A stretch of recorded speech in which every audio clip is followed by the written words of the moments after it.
Temos também aqui a Fátima a entrar. E já estamos live. Olá, boa tarde a todos. Boa tarde, Rita. Boa tarde, Fátima, que está mesmo a entrar. Boa tarde, Nuno. E boa tarde, Rui. Que no fundo também é mais ou menos a mesma coisa que dizer boa tarde, SPE, Sociedade Portuguesa para o Estudo das Aves, que tem sido, quer dizer, desde 2019 conseguimos, finalmente, confesso que era um sonho antigo esta parceria.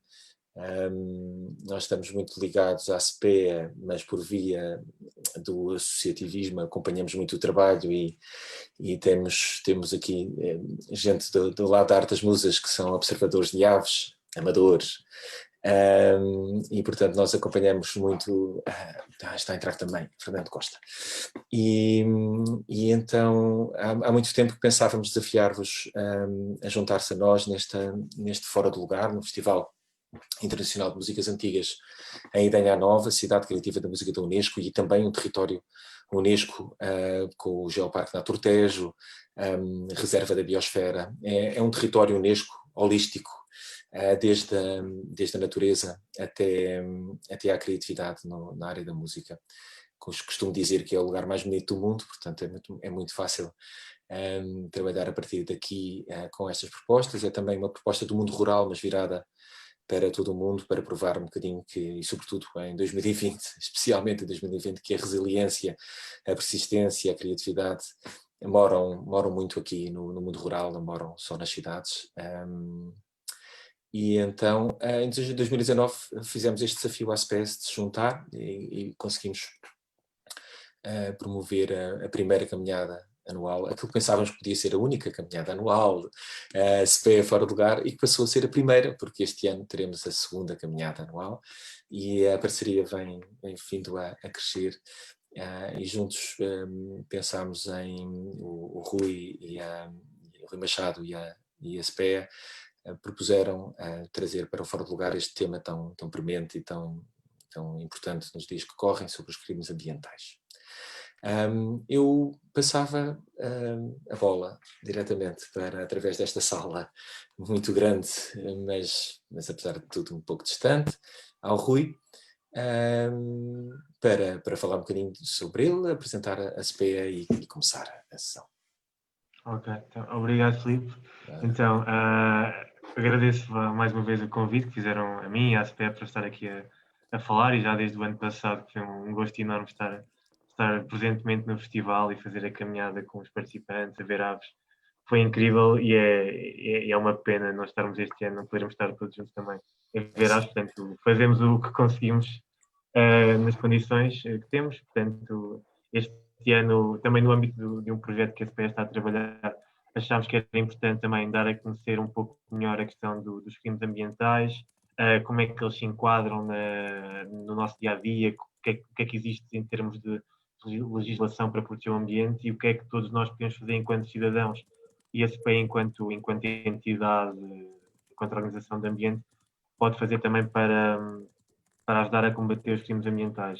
Portanto, agora apresentar-me, o meu nome é Rui Machado, eu sou biólogo de formação. Apesar de falar agora aqui da parte do crime ambiental, há assuntos que são mais complexos, que eu não domino totalmente, né? Não sou advogado nem jurista, portanto, se tiverem alguma questão, eu vou responder dentro daquilo que eu conheço e melhor sei, mas pode haver questões que não vou conseguir responder imediatamente, mas iremos depois procurar também a melhor maneira de dar a resposta. Eu vou só afastar aqui um bocado a gata, desculpem. Vou só fazer aqui a partilha de ecrã para fazer uma pequena apresentação que preparamos para este evento. Um segundo. Filipe, eu não consigo fazer a partilha de ecrã. Está desativada. Oh, bolas. E então? E como é que isso funciona? Deixa-me ver. Temos aí uma opção. Peter, queres só aqui dar uma ajudinha?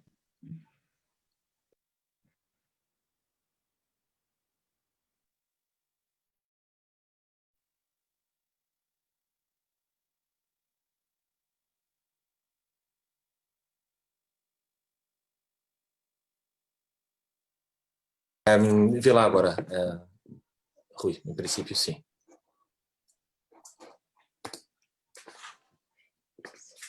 Sim, Consegues ver? agora já consigo partilhar. Já Sim. consegues? Ok, boa. Sim. Ok, eu acho que já estão a ver o ecrã.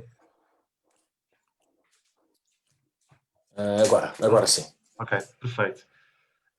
Então, como eu estava a dizer, eu vou falar brevemente, assim, um bocado por alto de crime ambiental em Portugal e o que é que nós, enquanto cidadãos e enquanto parte ativa da sociedade, podemos fazer para ajudar a combater este problema que ainda é bastante notório em algumas regiões de Portugal, um bocado por todo o país, numas regiões mais do que outras, mas ainda é bastante significativo.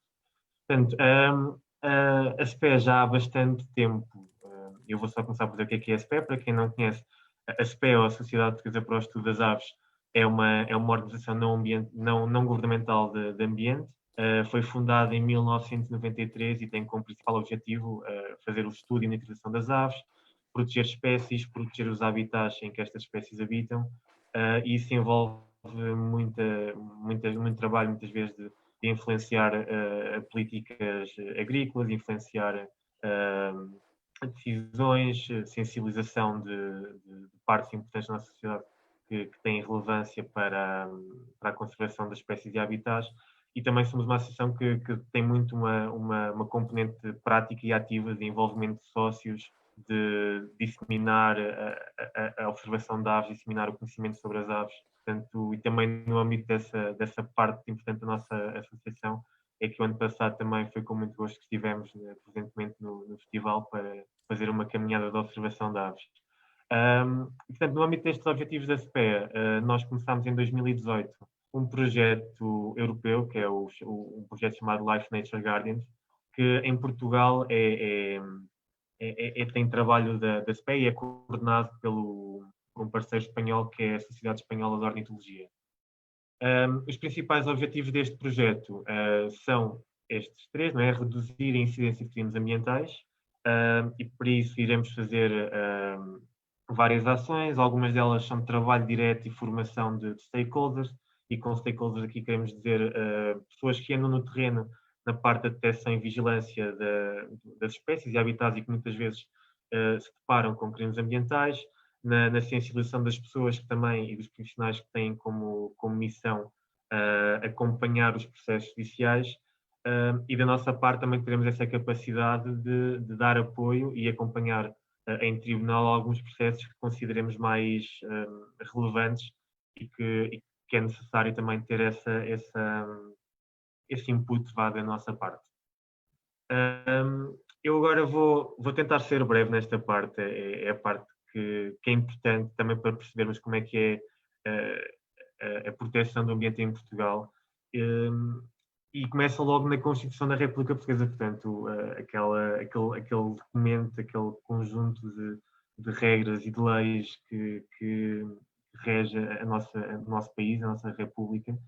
Temos o artigo 66, que diz basicamente que todos nós temos direito a um ambiente de vida humano, sadio, ecologicamente equilibrado e temos o dever de o proteger. Portanto, é muito importante que tenhamos este direito consagrado na nossa Constituição, porque desta forma todas as outras leis e diretivas e decretos de lei têm aqui um bom chapéu de proteção ambiental. Mas nem só de leis e constituições nacionais também se faz esta proteção ambiental. Portugal, enquanto Estado-membro da União Europeia, tem também legislação proveniente da União Europeia. E estas duas diretivas, a Diretiva Aves e a Diretiva Habitats, são duas das mais importantes diretivas a nível comunitário para a proteção de espécies e de habitats.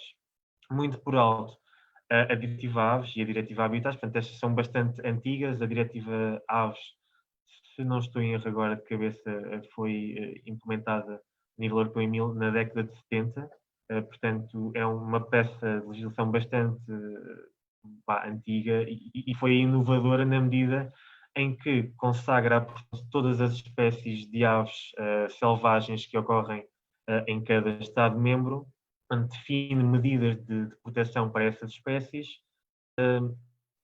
identifica medidas e critérios para a identificação de locais de conservação importante ou prioritárias para estas espécies, entre outras coisas, regula também várias atividades humanas que vão ter impacto no estado das aves e das populações selvagens, como é o caso da caça, o caso da captura de aves. Portanto, regula bastante bem a nossa interação com as aves e dá-nos para proteger não só as espécies, mas também os habitats de que essas espécies de aves dependem. Já a Diretiva Habitats tem uma abrangência um bocado maior, não se restringe apenas às aves, portanto é uma diretiva europeia que protege várias espécies de fauna e flora, portanto desde aves, mamíferos, répteis, anfíbios e depois também as plantas. Portanto, e identifica, tal como a diretiva aves, os locais mais importantes para a proteção destas espécies de fauna e flora. E depois tem uma coisa muito importante que, que aconteceu com a diretiva aves, que foi a criação da Rede Natura 2000, que é a rede de áreas protegidas a nível europeu, é a maior rede europeia de áreas protegidas. Portanto, inclui áreas protegidas de Portugal, Espanha, França, portanto, todos os Estados-membros têm estas áreas da Rede 2000 que constituem uma enorme quantidade e área de habitats para proteger as espécies de aves e não só, mesmo outros grupos de animais e plantas. Aconteceu também que, com estas diretivas europeias, acabaram por ser transpostas para a nossa nacional. Portanto, esta é a versão mais recente desta diretiva aves, na lei nacional, que é este decreto-lei, e que diz neste texto que o objetivo é assegurar a biodiversidade através da conservação e restabelecimento de habitats naturais, da flora e da fauna selvagens, num estado de conservação favorável no nacional. Portanto, é bastante autoexplicativo qual é que é o objetivo desta legislação. E eu te ponho aqui o exemplo da fotografia de um cisão, que é uma das espécies que em tempos também ainda ocorre, mas em números menores. Portanto, era uma espécie com uma em Portugal bastante maior do que é hoje em dia. E hoje é das espécies mais ameaçadas de Portugal, porque depende bastante de áreas muito específicas, de áreas agrícolas. Portanto, esta diretiva acaba também por ser importante para identificar as zonas importantes para esta espécie e implementar medidas para as proteger. Mas nem só de proteção de locais se faz esta diretiva. Portanto, ela tem, como eu disse, é bastante abrangente e vasta em alguns pontos. Portanto, prevê também a existência de algo que é a avaliação de impacto ambiental. Portanto, como todos nós sabemos, que é extremamente importante face a iminentes construções, desenvolvimentos turísticos, empresariais, industriais. Portanto, é necessário, e esta diretiva também prevê isso, é necessário fazer uma avaliação qualitativa e quantitativa dos impactos desses desenvolvimentos para que seja avaliada, por um lado, se esse desenvolvimento pode ou não ocorrer e se puder ocorrer, em que condições. Portanto, na medida em que devemos salvaguardar sempre o melhor estado destas espécies e dos seus habitats. Depois também tem, como objetivo aves, tem a particularidade de proteger todas as espécies de aves que ocorrem em estado selvagem em Portugal, especificamente. Portanto, protege desde as espécies mais como o cisão, como a águia real, como a águia imperial, até às espécies mais comuns como o melro preto ou as andorinhas. E no caso específico das andorinhas, acaba por ser também muito relevante, porque esta diretiva aves, nestes artigos, diz que para todas as espécies de aves é proibido capturar, abater ou perturbar espécies de aves durante o seu ciclo anual, e isso inclui não só perturbar ou capturar as aves enquanto seres vivos e animais individuais, mas também intervencionar ou destruir os seus ninhos e os seus ovos. Portanto, todos nós já vimos ou já tivemos conhecimento de situações em que há destruição de ninhos de andorinhas, e isso é uma situação que está proibida nesta diretiva e neste decreto-lei, exceto em situações excepcionais. Depois também fala um pouco por alto da questão da introdução de espécies das exóticas e depois de outras atividades que regula e que carecem da autorização das entidades competentes, neste caso do ICNF, como é o caso da ave de aves, que implica a captura de aves para estudos científicos ou a taxidermia. Portanto, todas estas situações de aninhagem de aves e captura de aves são reguladas e carecem de uma autorização especial das entidades para a construção, neste caso o ICNF. Portanto, se por algum motivo alguém necessitar de retirar um ninho de andorinha ou uma colónia de andorinhas de um edifício, por razões de ordem maior, não podemos simplesmente destruir e mandar os ninhos abaixo. Temos sempre de contactar com as autoridades, fazer-lhes dar-lhes o conhecimento dessa situação e perceber se é possível fazê-lo nessa altura ou não e em que situações é que podem ser feitas estas intervenções. Pronto, isto era um bocado aquilo também que eu estava a dizer, não é? Há situações que são proibidas e há situações que depois acabam por ser proibidas, permitidas em condições excepcionais, como é o caso dos movimentos de aves, o controle de predadores ou a coleção de espécies vegetais. Por exemplo, um caso bastante notório, que é o afastamento de aves de explorações agrícolas ou de produções, não é o caso das aquaculturas, em que há necessidade de vedar os tanques às aves, e isso acaba também por carecer da autorização do ICNF, uma vez que são medidas que podem ter impactos negativos e como se vê nesta fotografia, acabam por ter alguns impactos negativos, carecem da autorização das autoridades. Mas nem só de permissões e proibições faz este decreto-lei, estabelece as contraordenações. Portanto, quem for apanhado ou quem cometa esta violatura de aves selvagens, seja para pôr em gaiolas, seja para comer, não é? Como se vê aqui nesta fotografia, infelizmente, é um pisco-peito feliz que foi apanhado numa armadilha, e isto ainda acontece por todo o país, é uma realidade bastante presente em alguns locais, neste caso específico para a alimentação. Portanto, é ilegal, isto continua a acontecer e isto é punido por lei. Portanto, as pessoas que o fazem e forem condenadas por o fazer são sujeitas a multas e outras sanções por o fazer. Mas pronto, também há outras questões proibidas, como é o comércio de espécies de aves retiradas do meio natural e a utilização de meios de captura não seletivos, como é o caso destas armadilhas também. Passando um bocado para outra lei que é relevante na questão da proteção ambiental, embora muito mais vasta e com um objetivo completamente diferente, que é a Lei de Bases Gerais da Caça. Portanto, a caça, enquanto atividade, está bastante regulamentada em Portugal, está bastante bem identificado aquilo que se pode e aquilo que não se pode fazer.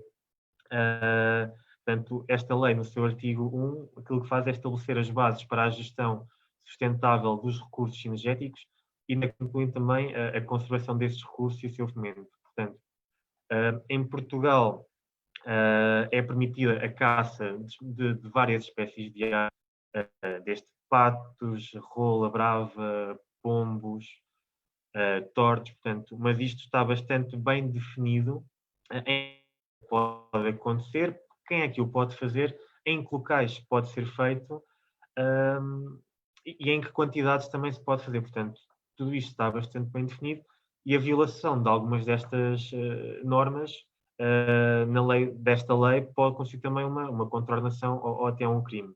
Portanto, esta lei tem estes dois artigos, entre vários outros, não é? Que prevê a preservação da fauna e das espécies cinegéticas, portanto, espécies da fauna selvagem e da fauna que também são espécies cinegéticas, e prevê também, aqui no artigo 30, algo que é o crime contra a preservação da fauna e das espécies cinegéticas. Passando ainda para outra lei, esta aqui, eu gosto bastante desta porque é uma espécie icónica, é o lobo, não é? Mas acho que todos nós que gostam de natureza gostam do lobo e das histórias do lobo que ainda percorre essas montanhas um pouco pelo centro e norte do país. Esta lei foi importante para para proteger esta espécie. O lobo ibérico é uma espécie endémica da Península Ibérica, só ocorre em Portugal e Espanha, portanto era muito importante ter algo que legalmente protegesse a espécie. E esta lei aquilo que faz entre outras coisas, lá está, eu estou aqui apenas a tirar algumas ideias-chave, é proibir a captura e o abate de lobo, ter os habitats em que a espécie ocorre e das quais a espécie depende, proibir métodos mecânicos de extermínio de lobo, portanto, todos nós já vimos falar de armadilhas para lobo, aquelas armadilhas de alçapão que não são seletivas, que apanham tudo e mais alguma coisa, veados, javalis, lobos, pessoas em alguns casos, né? Portanto, a importância dos crimes ambientais e é não só proteger a espécie, também preservar o ser humano, e eu já vou falar um bocado disso mais à frente. E esta lei, pronto, mais uma vez, tal como os outros decretos-lei e anteriores, este já estabelece crimes, portanto, faz a distinção entre aquilo que é um crime, algo que pode representar ou pressupor uma pena de prisão, e uma contraordenação, que é algo que pode representar uma multa, uma coima, um valor monetário que temos de pagar por não cumprir ou por violar estas normas.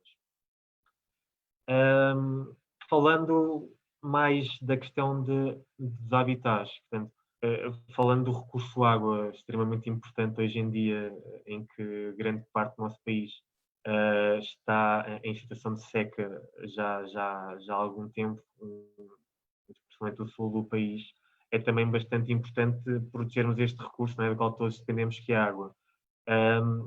E também a nível europeu foi elaborada esta Diretiva Quadro da Água, que é o principal instrumento da proteção e da política da União Europeia relativamente à água. Portanto, aquilo que faz muito vagamente, ou muito em geral, não é vagamente, aquilo que faz é proteger todas as águas de interior, águas costeiras, águas de transição e águas subterrâneas. Portanto, podemos aqui ver que protege todas as massas de água que existem, e mais uma vez estabelece contraordenações para quem não cumprir com as suas normas. Portanto, a situação de descargas químicas de indústrias na água que não esteja controlado, portanto, tudo isto obedece a normas de quantidade que se pode, períodos, águas tratadas ou águas não tratadas. Portanto, o não cumprimento destas normas, desta diretiva, também estabelece contraordenações. Voltando um bocado às espécies, neste caso espécies de animais e também plantas, portanto, não mamíferos, répteis, anfíbios, portanto, tudo e mais alguma coisa, e também as plantas. Temos esta Convenção de Washington, portanto, mais vulgarmente conhecida por CITES, e aquilo que faz é proibir, controlar ou vigiar ou estabelecer as regras para o fazer no comércio de espécies. No fundo, o que esta Convenção faz, e depois também há legislação própria nacional para controlar isto, é identificar um conjunto de espécies para os quais o comércio está totalmente proibido, portanto, espécies que estão ameaçadas de extinção, bastante ameaçadas, e que o comércio ilegal é um dos fatores de ameaça, proíbe completamente o seu comércio. Controla também aquelas espécies que, apesar de não estarem tão ameaçadas, que o comércio ilegal de espécies é uma séria ameaça, portanto, estão em risco ou podem estar em risco de se tornar mais ameaçadas, e faz também a vigia de outras espécies que podem ser ameaçadas pelo comércio ilegal de espécies selvagens. Falando agora da parte concreta de tipos de crime ambientais e como é que eles nos podem impactar, eu vou começar por fora, ou seja, vou dar exemplos, neste caso, da África e da Ásia, e depois falo de exemplos de Portugal. Portanto, o caso de envenenamento de espécies selvagens é algo que tem uma dimensão a nível europeu, a nível africano, então nem se fala, e a nível asiático causou uma catástrofe, e já vou falar um pouco melhor sobre isso.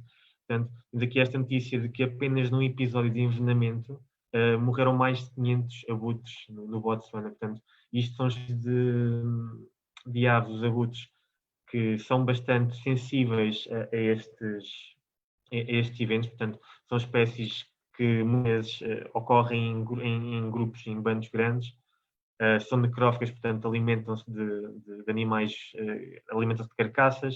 Se essas carcaças estiverem envenenadas e tiverem vários abutres a alimentar-se da mesma carcaça alternadamente, portanto, o potencial de, de mortalidade destas espécies é tremendo. Portanto, e quando falamos de espécies tão ameaçadas como são os abutres, ainda mais assustador isto se torna. Portanto, é importante tomar medidas para evitar estes casos e de facto conseguirmos acabar sim com estes episódios. Achei que era importante falar sobre a chamada Vulture Crisis, que foi algo que aconteceu na Índia, na década de 90.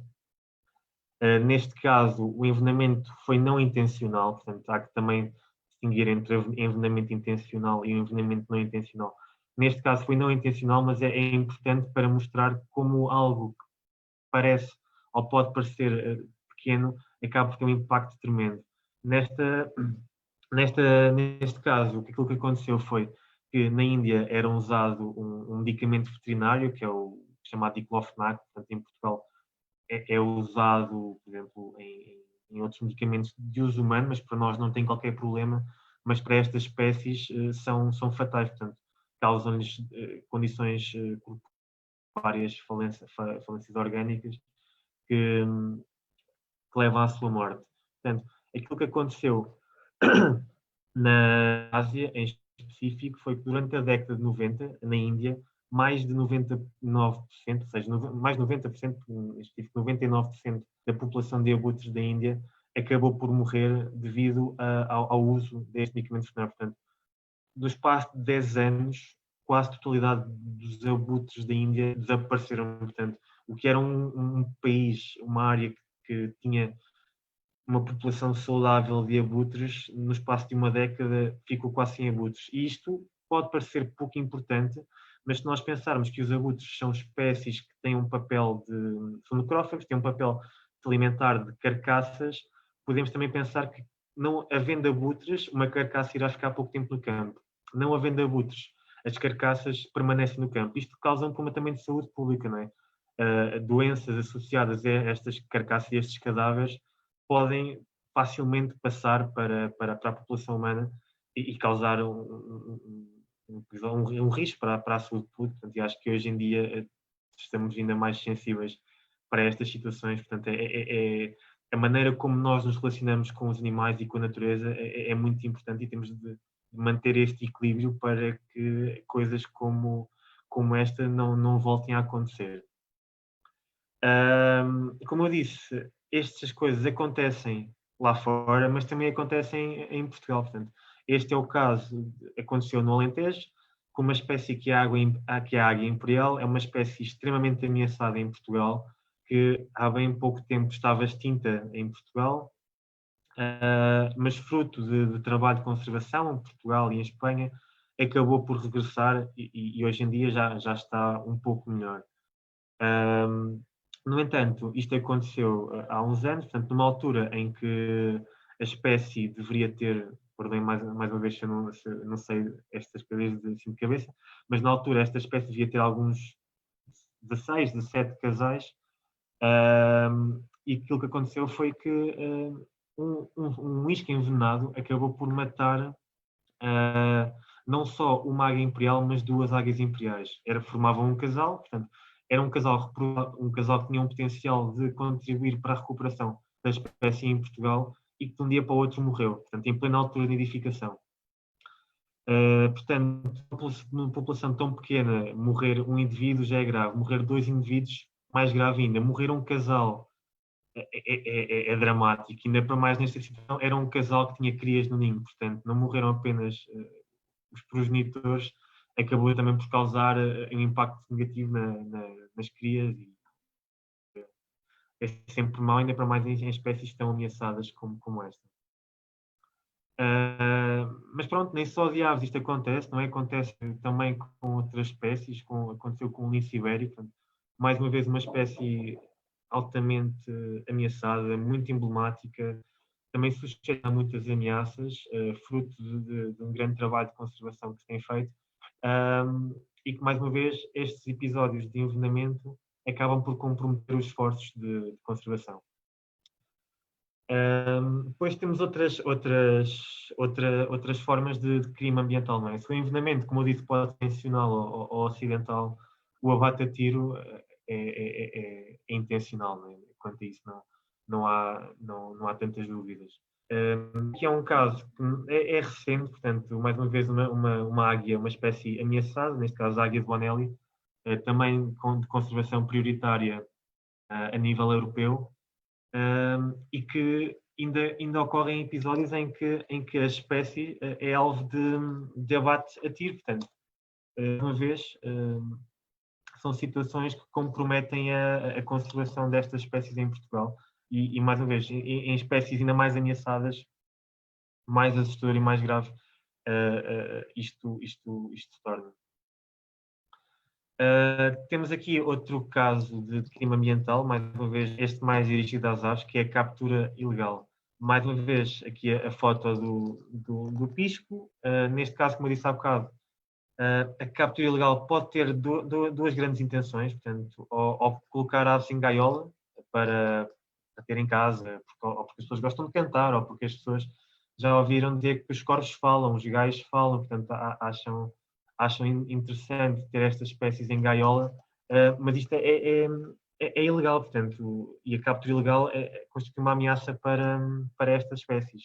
E em Portugal, um trabalho que a SPE fez há uns anos, conseguimos perceber que anualmente são capturadas milhares de aves todos os anos em Portugal, de norte a sul, não só para pôr em ela, mas também para outra grande motivação desta prática, que é o consumo alimentar. Portanto, ainda há pessoas em Portugal que capturam estas aves para comer. Portanto, algo que, mais uma vez, está identificado e proibido na nossa lei. Sobre isto, acho que é importante também dizer que a SPE recentemente fez um trabalho e fizemos esta petição que tinha como principal objetivo proibir o fabrico e a posse e a venda de armadilhas para aves, porque hoje em dia ainda, apesar de ser proibido capturar aves selvagens, não é proibida a venda nem a posse deste tipo de armadilhas que não têm outro uso que não capturar aves selvagens. Portanto, o nosso esforço com esta petição e o trabalho que temos feito também junto de representantes da Assembleia da República para, de facto, proibir esta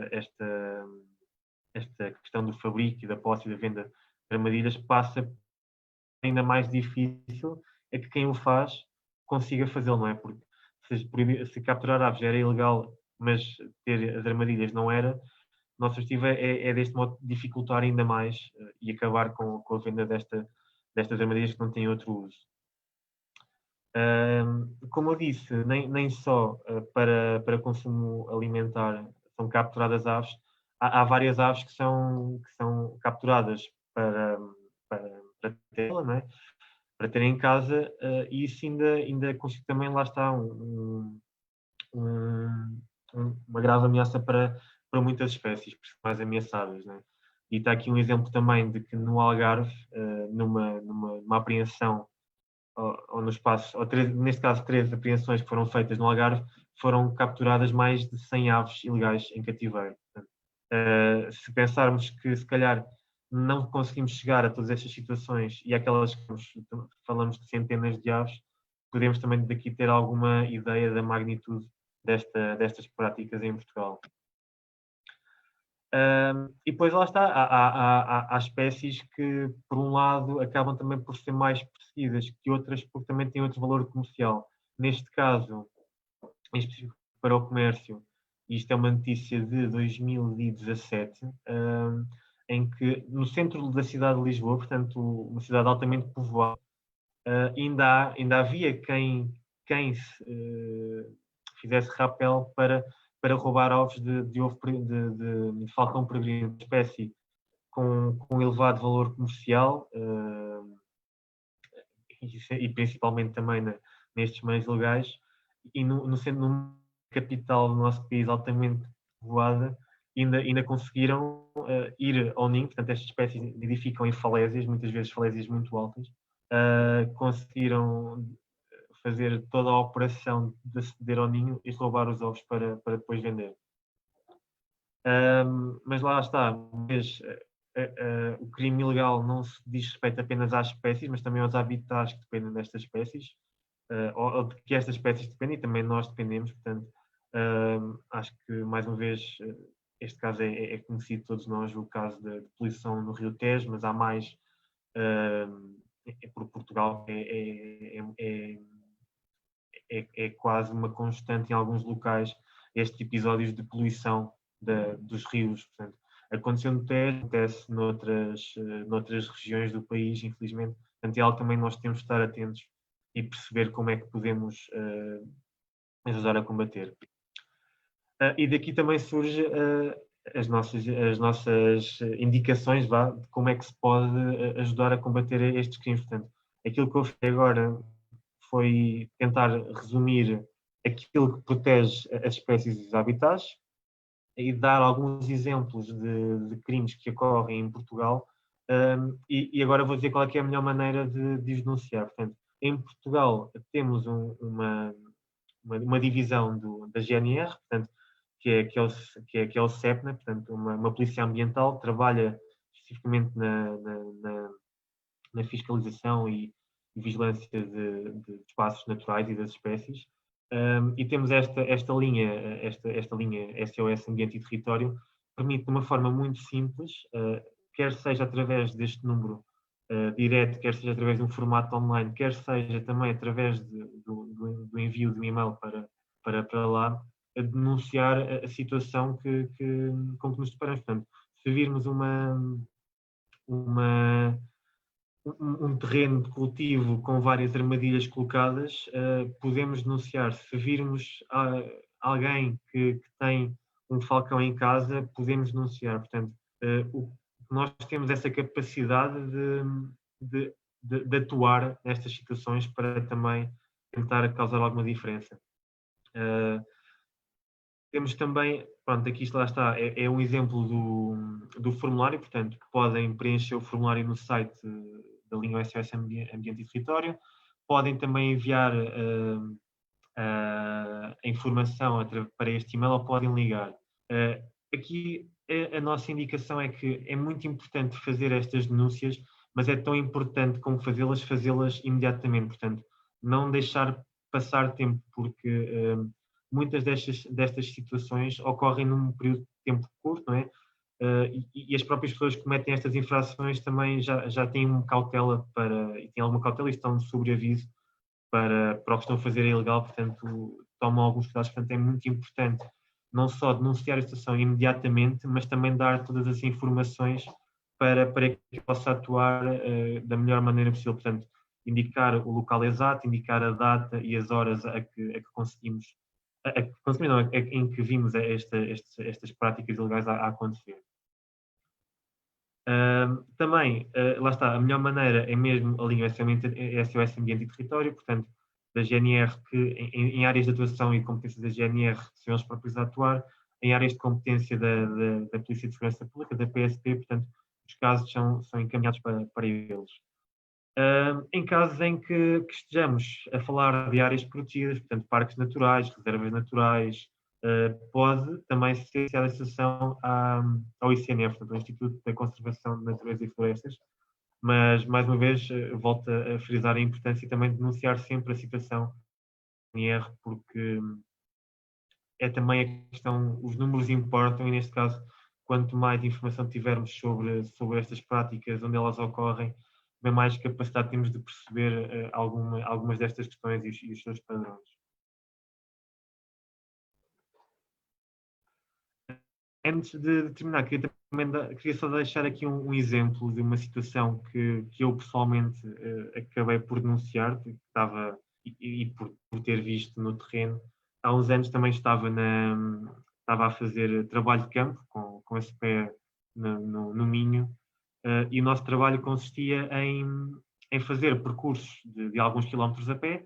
Isto era para fazer inventariação de aves nidificantes no nosso país. Portanto, fazíamos alguns quilómetros a pé, registávamos todas as espécies que conseguíamos detectar, o número de cada espécie, o número de indivíduos de cada espécie detectávamos, e a dada altura estávamos a passar por uma área um bocado mais urbana, e começamos a ouvir bastantes rolas bravas. Portanto, estávamos no meio de uma rua residencial, tinha algumas árvores, tinha alguns arbustos, tinha alguns fios elétricos, portanto, vi uma outra rola brava exposta, mas o local de onde eu estava a ouvir a rola brava a cantar constantemente não fazia sentido para a espécie, portanto, era dentro de uma casa.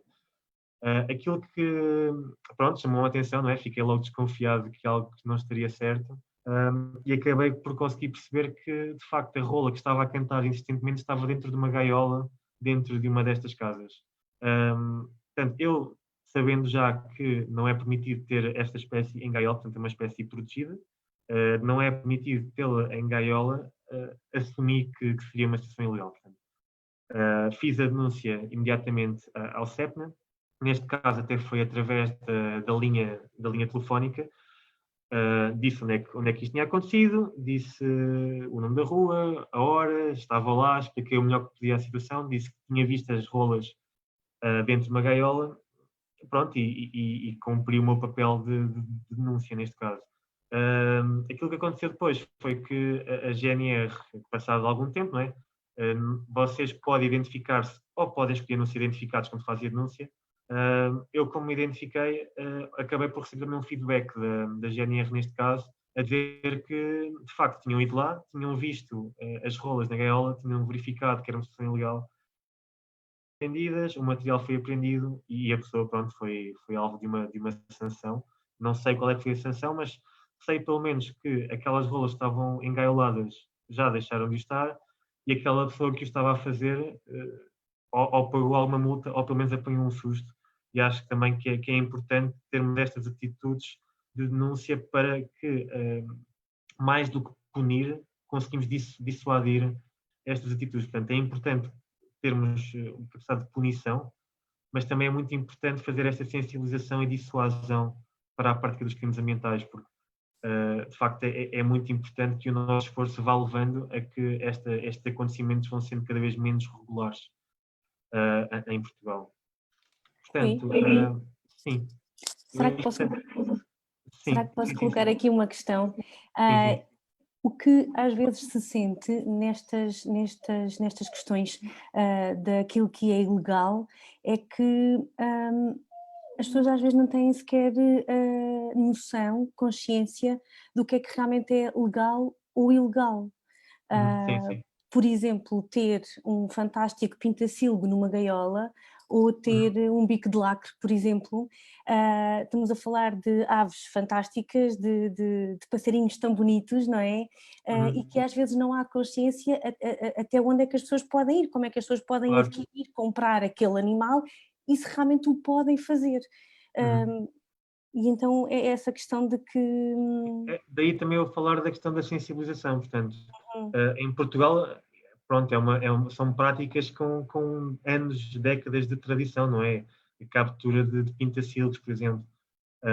E aquilo que nós fazemos, portanto, é uma situação ilegal, portanto, não é permitido, como eu disse, ter espécies selvagens em cativeiro, a não ser as tais situações excepcionais e que carecem da autorização do ICNF, portanto, é preciso também aqui ter esse conhecimento, ou seja, no caso da rola em particular, eu assumi que é ilegal porque dificilmente não conhecia outra situação de uma rola em cativeiro.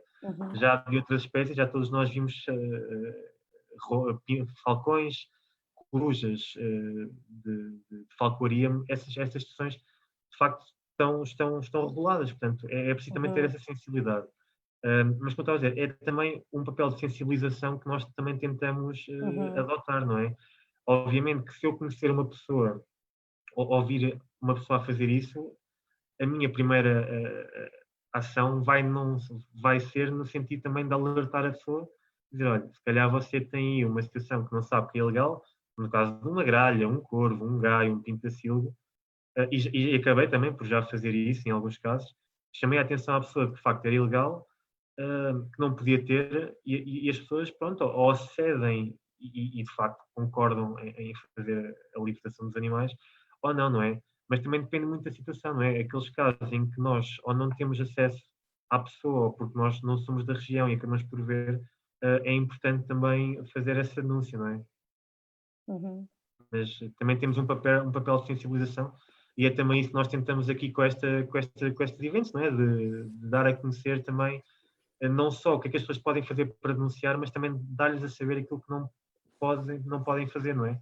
E em muitas zonas do país ainda se pensa que se calhar ter um pinta-fogo em gaiola não tem qualquer problema, mas de facto tem, não é? Exato, São situações exato. proibidas e têm de ser reguladas. Claro. A sensibilização é essencial, de facto.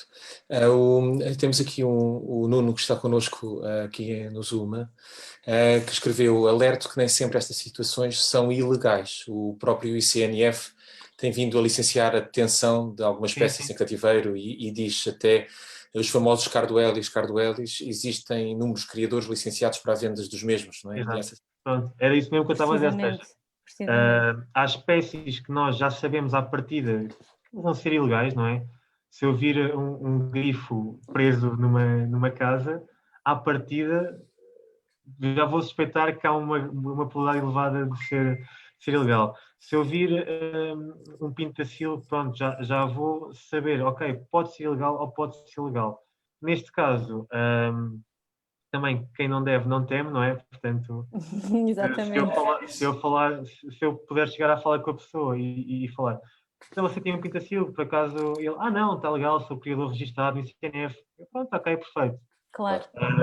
Mas, portanto, é importante haver este conhecimento, ou seja, à partida, há sessões que são proibidas, mas existem as tais exceções e carecem de autorizações do ICNF. Este caso de criadores de aves é um deles, não é?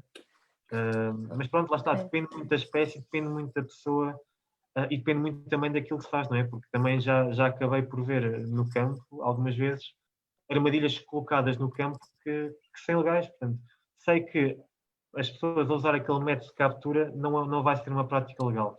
Exato. Que é aquela armadilha que, pronto, como há bocado mostrei a foto do pisco feito de ruivo morto, que é o caso do uso de paus de visgo, portanto, aquela cola que é usada para apanhar aves. Portanto, são tudo situações que, se eu não vir a ave em gaiola, mas se eu vir esses artefactos no campo, eu já vou assumir que é ilegal. Portanto, são práticas que de maneira legal não são usadas. Ok. Olha, Rui, deixa-me só colocar aqui uma questão. Temos alguém que nos está realmente a ver através também aqui do Facebook, que coloca aqui uma questão e eu não sei, se calhar tu melhor do que ninguém consegues responder. Ela pergunta porque é que são importantes as espécies que foram então aqui abordadas, e recordo-me termos falado aqui do pisco, da águia, do cisão, sei lá por aí, no seu habitat natural. Essa é a questão colocada. Difícil. É assim, essa é uma pergunta difícil, não é? Portanto, porque é que elas são importantes no seu habitat natural? Portanto, eu acho que enquanto seres humanos, isto pronto, vai ser uma resposta um bocado filosófica, não é? E também depende muito também da minha opinião e vivência, não é? Mas nós, enquanto seres humanos, temos de ter um respeito por aquilo que nos rodeia, pela natureza, pelos seres vivos. Portanto, há práticas que de facto têm impacto, mas também são práticas necessárias para o nosso desenvolvimento enquanto sociedade, mas tem de haver este respeito e procura de equilíbrio entre aquilo que nós fazemos e os impactos que causamos. E é necessário também ter este respeito porque nós, enquanto seres humanos, dependemos da natureza para viver, não é? E mais do que nunca estamos a passar por situações, subida do nível médio das águas do mar, aquecimento global. Portanto, há uma série de situações que são fruto das nossas ações enquanto seres humanos e que também são causadas por anos de abusos. Portanto, é importante que nós, enquanto seres humanos e habitantes deste planeta, tenhamos esse respeito, essa sensibilidade para perceber que manter as espécies e os habitats da maneira de conservação favorável acaba também por ser benéfico para nós, não é? Falando da questão das pragas, vamos falar de mosquitos. uma coisa tão simples, não é? As espécies selvagens acabam por se regular umas às outras, portanto, atinge-se um equilíbrio. Isto é muito simplista, portanto, não. Mas faz todo o Isto é sentido. muito simplista, mas havendo poucos predadores, irá haver demasiadas presas, havendo poucas presas, irá haver demasiados predadores. Portanto, numa situação em que haverá poucos predadores de insetos que nos afetam e que são incómodos, haverá mais desses insetos. Portanto, isto é muito simplista, mas é apenas um exemplo para mostrar porque é que eu acho que é importante e é por isso também nós fazemos estes trabalhos de conservação para proteger as espécies e os seus habitats. No fundo, até do ponto de vista egoísta da espécie humana, essa conservação é útil e inteligente, não é? Até do ponto de vista... Claro. Olha, Rui, aqui no Facebook o Filipe Santos coloca uma questão que eu acho que é, assim, é um bocadinho transversal à sociedade portuguesa no que diz respeito a isto, que é, deste um excelente exemplo da rapidez e da eficácia com que o CEPNA respondeu a uma determinada denúncia. Mas a pergunta que nos coloca o Filipe aqui no Facebook é exatamente esta: se isso é comum, essa resposta tão atempada e tão eficaz é comum, ou será que a GNR, esse ramo, esse braço, está mesmo sensibilizado e tem recursos para atuar rapidamente após receber uma determinada denúncia? Estou a ler. E se existe também avaliação desse procedimento, não é? Se há uma autoavaliação, uma avaliação externa desse acompanhamento por parte das entidades competentes. Pronto, a questão dos recursos, pronto, é transversal aos órgãos, não só policiais, mas a tudo o resto, não é? E muitas vezes também estes órgãos têm de deparar com têm de tomar escolhas, não é? Porque não têm recursos nem capacidade de ir de imediato à nossa denúncia. A nossa experiência com a GNR tem sido muito boa, não é? Nós temos colaborado não só no âmbito deste projeto, mas no âmbito de outros projetos, e de facto fazem um trabalho fantástico, não só na vigilância proativa, mas também na fiscalização de denúncias que fazemos. E até agora a experiência tem sido bastante boa, as respostas temos obtido sempre resposta da GNR em situações que denunciamos. E também nós fazemos este acompanhamento, ou seja, quando por vezes a resposta demora mais ou menos, não é? Se demorar mais, nós também estamos em contacto, tomamos iniciativa, ou enviamos um e-mail, ou ligamos para o local e tentamos fazer o acompanhamento das situações, tentando saber de facto se já foi dada uma resposta ou não. E, portanto, demorando mais ou menos tempo, dependendo das situações, depende das regiões, depende do período do ano, a experiência tem sido bastante boa. E aqui é também importante dizer que o CEPNA, neste caso, tem várias funções, não é? Na época de incêndios, que eles também têm uma responsabilidade de vigilância das florestas por causa de incêndios, nem sempre existe essa capacidade imediata de dar resposta, mas aí também acho que todos compreendemos porquê, não é?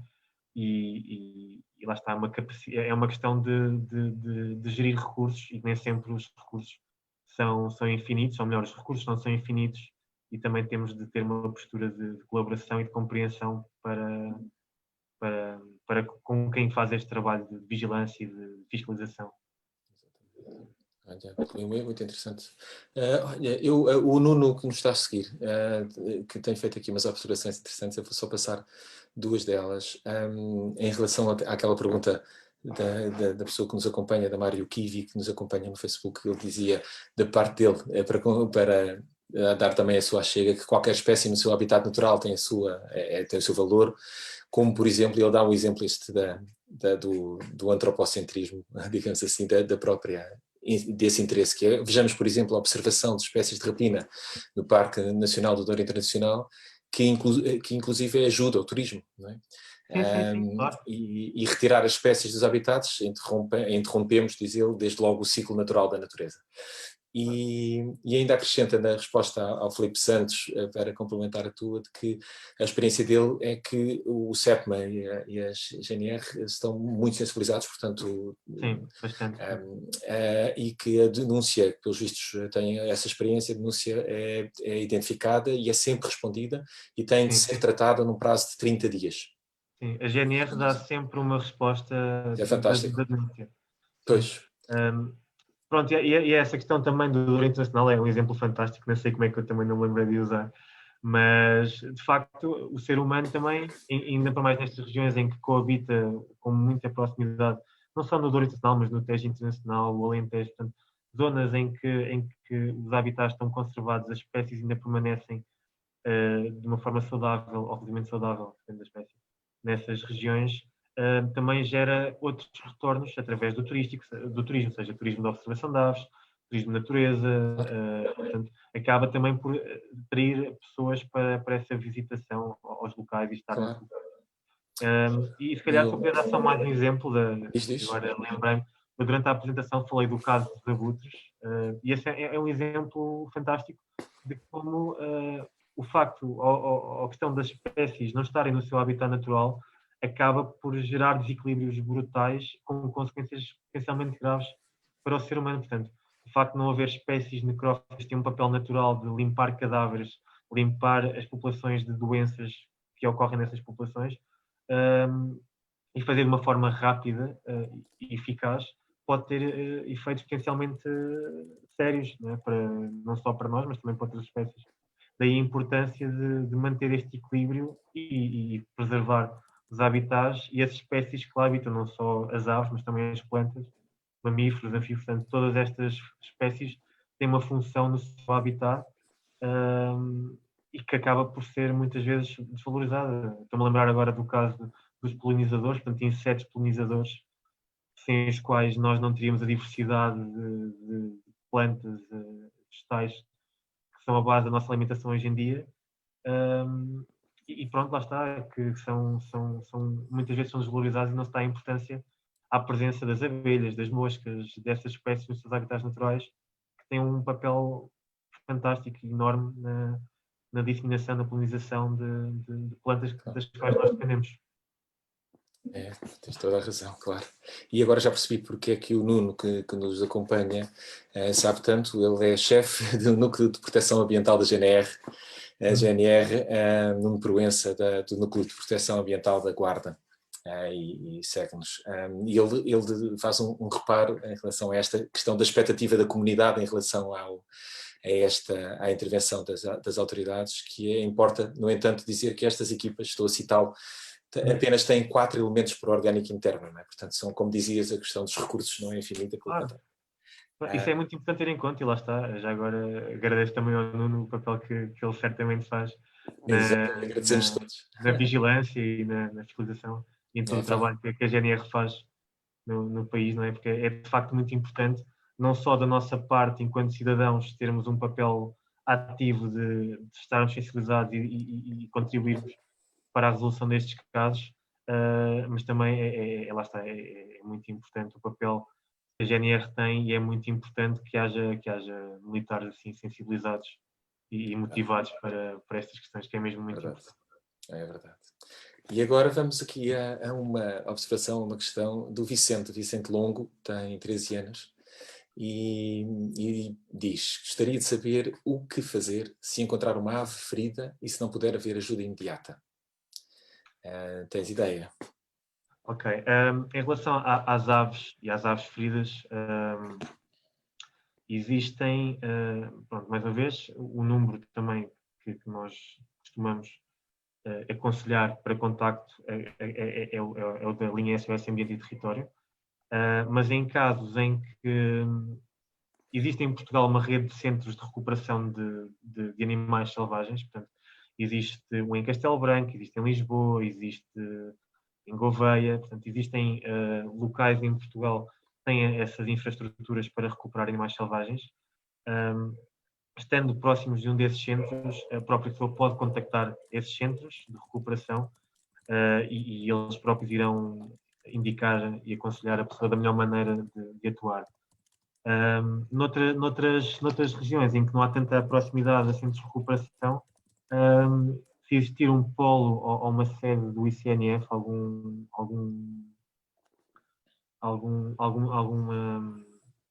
local do ICNF próximo também pode ser contactado e pronto, lá está. Depois essas pessoas, esses técnicos do ICNF também irão aconselhar cada caso da melhor maneira.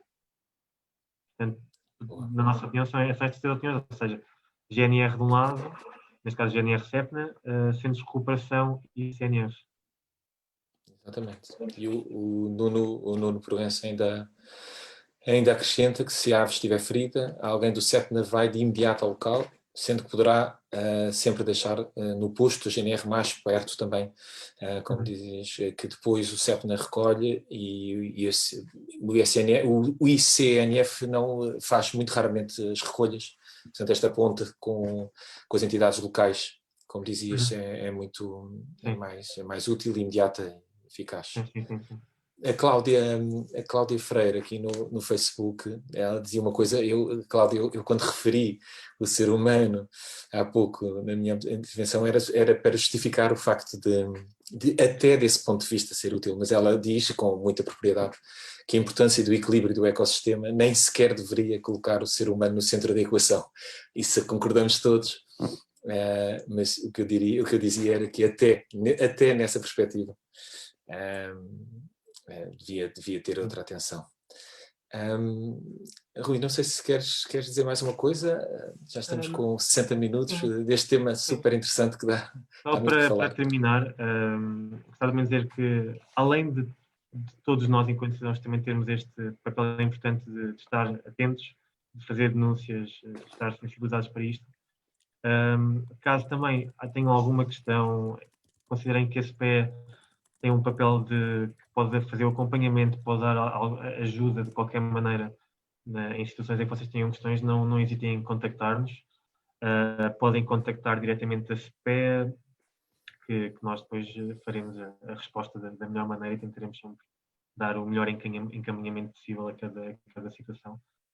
E no âmbito deste projeto, lá está, vamos tendo esta capacidade de dar mais apoio e estar a trabalhar diretamente com a questão do clima ambiental, que era de facto algo que era extremamente urgente e prioritário em Portugal, e felizmente através destes projetos vamos conseguindo fazer esse trabalho e pronto, lá está. Mas é algo que não posso deixar de frisar que é muito importante também termos o apoio das pessoas, né?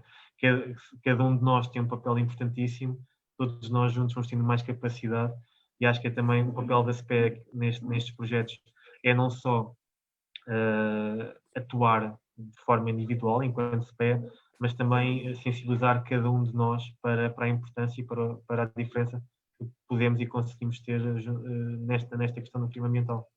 Completamente. E o nosso papel é aumentar o auditório. Aqui com esta parceria entre vocês, SPEA e o Fórum Lugar, e Danha Nova, que volto a dizer que é só o lugar mais bonito do mundo. E, portanto, muito obrigado a todos. Obrigado, Rui, obrigado, SPEA, por esta parceria que há de continuar. Obrigado, Nuno Proença, pela sua colaboração e participação. Obrigado a todos pela vossa participação. E até breve, fora de lugar, em Danha Nova. Está bem? Adeus.